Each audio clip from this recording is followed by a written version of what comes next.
cordial saludo para todos los tutores y tutoras del programa Todos Aprender. Bienvenidos a este taller titulado El escritor consciente lee el mundo y está destinado para el ciclo 1 de la Ruta PTA 2022. Este taller está dirigido específicamente para los tutores y aquellos que puedan trabajarlo con sus docentes, bien pueden hacerlo. Tenemos acá una cita muy importante que nos ayuda también a orientarnos, ubicarnos un poco en lo que se quiere con este taller. Y aquí tenemos a Stanislao Zuleta, quien dice: solo quien escribe realmente lee. A partir de allí encontraremos cómo esa relación de la lectura del mundo nos permite a nosotros a iniciar un proceso de escritura. Entonces, una cordial bienvenida para todos ustedes.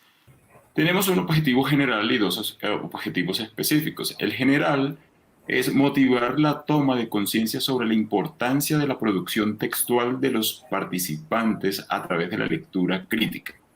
Y como objetivos específicos tenemos el primero, que es generar un ejercicio metadidáctico de producción textual a partir de la elaboración de inferencias construidas desde la intertextualidad como ejercicio de lectura del mundo.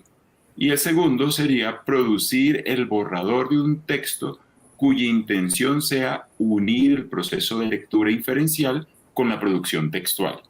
Tenemos unos desempeños esperados acá. Al terminar este taller, el participante puede elaborar el borrador de un texto a partir de inferencias y procesos metadidácticos abordados desde la lectura del mundo. Y un segundo desempeño que sería promover la escritura como resultado del proceso de comprensión lectora. Bueno, antes de iniciar con el ejercicio o la sustentación teórica de este taller, vamos a retomar el ejercicio de exploración, y más que todo el ejercicio sería esta parte teórica que tiene que ver con las inferencias, dado que ustedes con el corto del almuerzo hacen un ejercicio de inferencias allí. Y aquí nos fundamentamos o basamos en lo que Montanero define como inferencias, como este conjunto de operaciones mentales por el cual transformamos o añadimos información a un contexto textual con el objeto de construir un nuevo significado. Montanero clasifica estas inferencias como inferencias textuales, ¿sí?, y las inferencias globales. Dentro de las inferencias textuales encontramos las sintácticas y referenciales, que conectan una proposición con un antecedente basado en información lingüística. Las causales, que serían de causa-efecto. Las conectivas unen temáticamente dos conjuntos de proposiciones. Y las inferencias globales, que ayudan a una interpretación global del contenido del texto. Y ahí tenemos las elaborativas, que es agregar información a través del conocimiento enciclopédico o conocimientos previos. Situacionales, que se asocian directa entre el texto y el lector y de algunos elementos de la experiencia del lector. Y profundas, que buscan deducir información que no está en el texto. Es importante tener en cuenta que estas inferencias no pueden confundirse con lo que es una opinión. La opinión ya va de un corte personal, mientras que las inferencias, el texto al que nos enfrentamos, debe dar unos indicios, debe tener unas huellas que me permitan a mí hacer esa inferencia. Por tanto, no hay lugar a que pensemos que una opinión es igual a una inferencia. Si yo, en el corto del almuerzo, encuentro información que no está explícita, pero que hay unos detalles allí, unos indicios en este texto que me permite a mí obtener esta información, efectivamente sería una inferencia. Lo que yo pueda agregar allí, por lo que pensé, por lo que creo, ya eso se convierte en una opinión. Bien, después de haber retomado un tanto lo que son las inferencias, ahora sí entremos de lleno a la parte teórica que compete a este taller.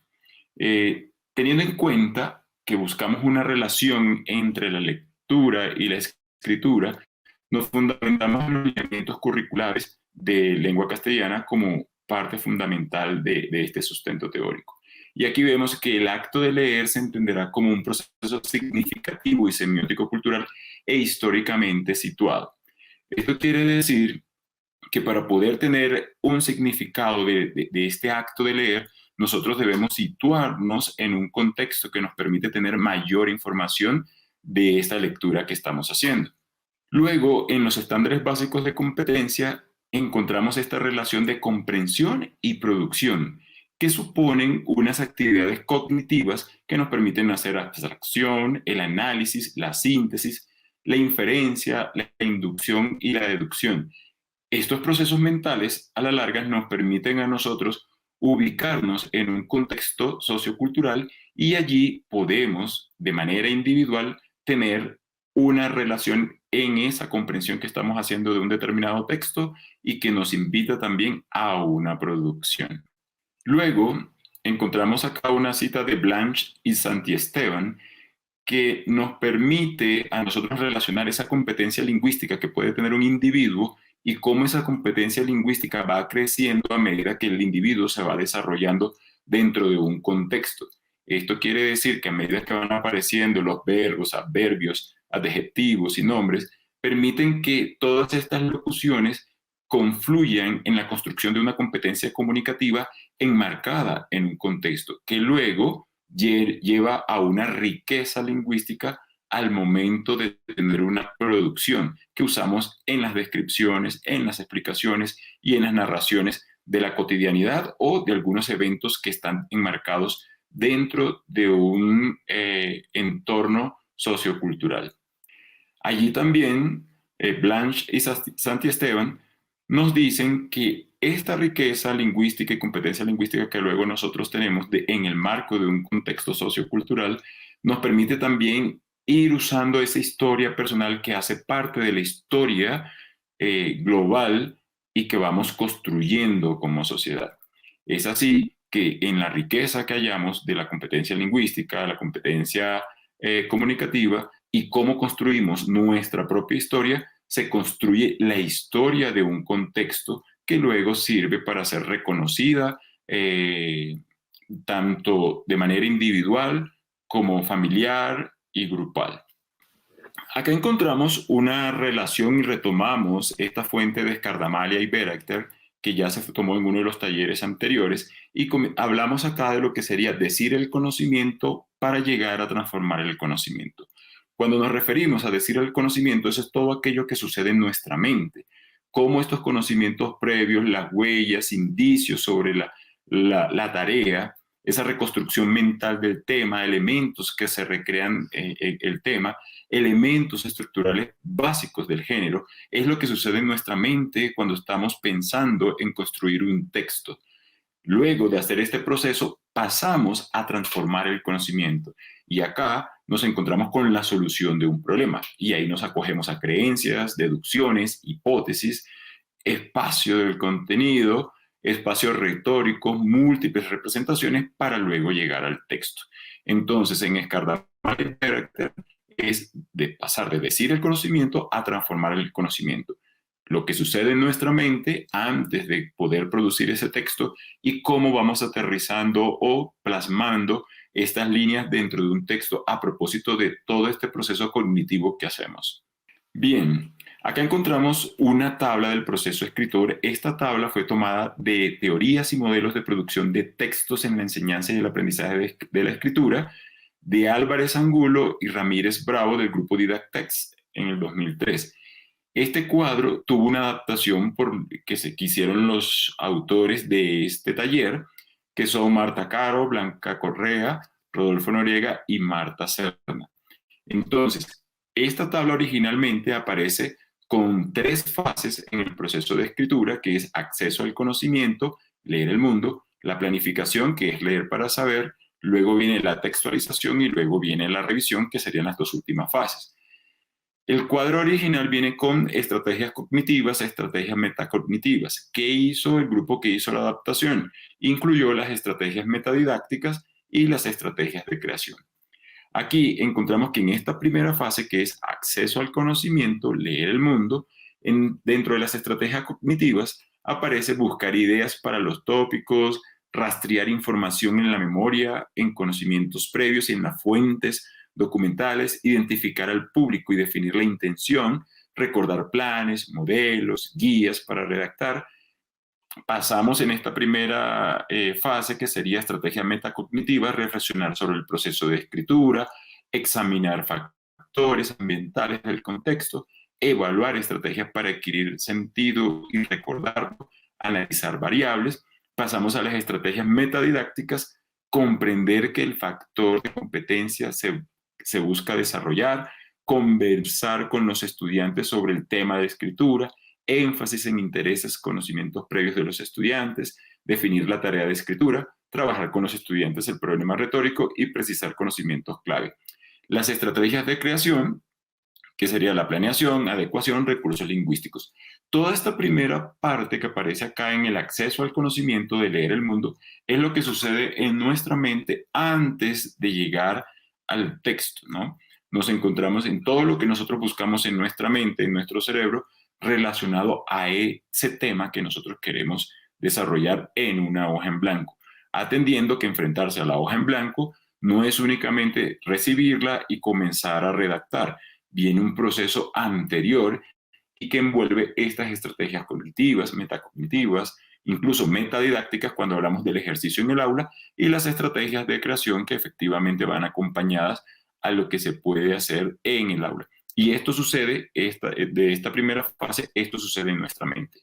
Pasamos a la siguiente fase, que sería la de planificación, leer para saber, producto, esquemas y resúmenes. Entonces aquí en las estrategias cognitivas encontramos seleccionar la información necesaria en función del tema, formular objetivos, clasificar, integrar, generalizar y jerarquizar información, elaborar esquemas mentales, organizadores gráficos, manifestar metas del proceso. Es decir, esta estrategia cognitiva todavía es lo que está sucediendo en nuestra mente. Las estrategias metacognitivas en la fase de planificación serían diseñar el plan a seguir, prever y ordenar las acciones, seleccionar estrategias personales adecuadas, observar cómo está funcionando el plan, buscar estrategias adecuadas en relación con el entorno, revisar, verificar o corregir las estrategias. En las metacognitivas, que tiene que ver con lo que sucede en el aula y el docente guiando ese ejercicio, dado que él es el que tendría mayor experiencia en la escritura, pues trabajar con los estudiantes sobre planes y esquemas textuales para la búsqueda y organización de la información, énfasis especial en la elaboración de resúmenes y uso de organizadores gráficos, diseñar rúbrica para el seguimiento del proceso de planificación. Y en las estrategias de creación sería multimodalidad textual, seleccionar el formato del texto y la preparación. Fíjate que en estas estrategias metacognitivas, metadidácticas, allí lo que se busca es que pensemos también en esa rúbrica que se vaya a hacer a propósito de del tipo, la tipología textual que nosotros escojamos allí, incluso la multimodalidad del texto. Bien, aquí vemos las dos últimas fases, que serían la de producción textual y la de revisión. Las dos primeras fases, la número 1, es la que corresponde a todos estos procesos mentales, lo que sucede en nuestra mente. Luego pasamos a la segunda fase, que nos lleva a nosotros a ir plasmando algunas ideas. En esta tercera fase nos encontramos ya con la producción textual, y aquí hablamos de borrador o textos intermedios. Entonces, en las estrategias cognitivas nos encontramos con organizar según géneros discursivos, tipos textuales, normas de textualidad, coherencia, cohesión, intertextualidad, desarrollar el esquema establecido, relaciones entre las ideas, proposiciones, creando analogías, y llegamos a la parte de textualización teniendo en cuenta el registro adecuado. En las estrategias metacognitivas es supervisar el plan y las estrategias relacionadas con la tarea a la que me enfrenté en el momento del texto. Estrategias metadidácticas, definir los factores de competencia y procesos a desarrollar, aplicar el modelo de producción textual propuesto por Scardamaria y Berachter, donde hablamos de decir el conocimiento a transformar el conocimiento. También ahí nos vamos a unas estrategias que están relacionadas con las estrategias cognitivas, porque es lo que sucede en nuestra mente y que luego vamos a llevar allá a la hoja en blanco. Estrategias de creación, que sería uso de los recursos literarios posibles, originalidad, fantasías, representaciones estéticas. Ya por último, nos encontramos entonces con la revisión, que es leer para criticar y revisar. Y cuando aquí se habla de criticar y revisar, lo que se quiere es poder determinar en cómo puedo yo ser autocrítico con este ejercicio de escritura que acabo de hacer. Entonces, ¿y cuál es el producto acá? El texto producido, ya después de haber revisado. Entonces, aquí es, dentro de las estrategias cognitivas, leer para identificar y resolver problemas textuales, faltas de ortografía, faltas gramaticales y todo lo que tiene que ver con asuntos de la microestructura. Leer, planificar y resolver problemas relacionados con el tema, la intención y el público. Yo debo mirar y revisar acá si efectivamente va acorde a lo que yo inicialmente había planificado. Como estrategia metacognitiva, revisar, verificar o corregir la producción escrita. Estrategias metadidácticas, reconocer que la revisión es un proceso que debe darse durante toda la tarea de la escritura. Diseñar rúbricas sencillas para procesos de autoevaluación y coevaluación del texto escrito. Crear un espacio de publicación, difusión de los textos finales. En estas estrategias metacognitivas, en cuanto a las rúbricas, es importante, como lo dije anteriormente, tener en cuenta que esta debe ir acorde a esta multimodalidad del texto que se esté utilizando, ¿no? Y la tipología textual también. En las estrategias de creación, nuevas perspectivas o ideas de cientificidad. ¿Okay? Entonces, este cuadro que está acá, esta tabla del proceso escritor, también es la conexión directa de este taller con la STS del lenguaje. Y es importante que la tengan, ustedes la pueden descargar como uno de los anexos de este taller que les va a permitir luego ser usada en la STS del lenguaje. Bueno, y así termina la fundamentación teórica de este taller titulado El escritor consciente lee el mundo. Recuerden que en la sección de práctica y transferencia, ustedes, y en las actividades de consolidación, ustedes hacen el primer borrador de un texto a partir de unas inferencias de unas fotografías que ustedes ven allí. Lo ideal es que ustedes puedan hacer el ejercicio de escritura, luego el de la revisión para terminar con las fases que corresponde al proceso escritor desde las estrategias cognitivas, estrategias metacognitivas, metadidácticas y las de creación. Muchísimas gracias por su participación en este taller y espero que lo disfruten y que sigan promoviendo la escritura. Muchísimas gracias.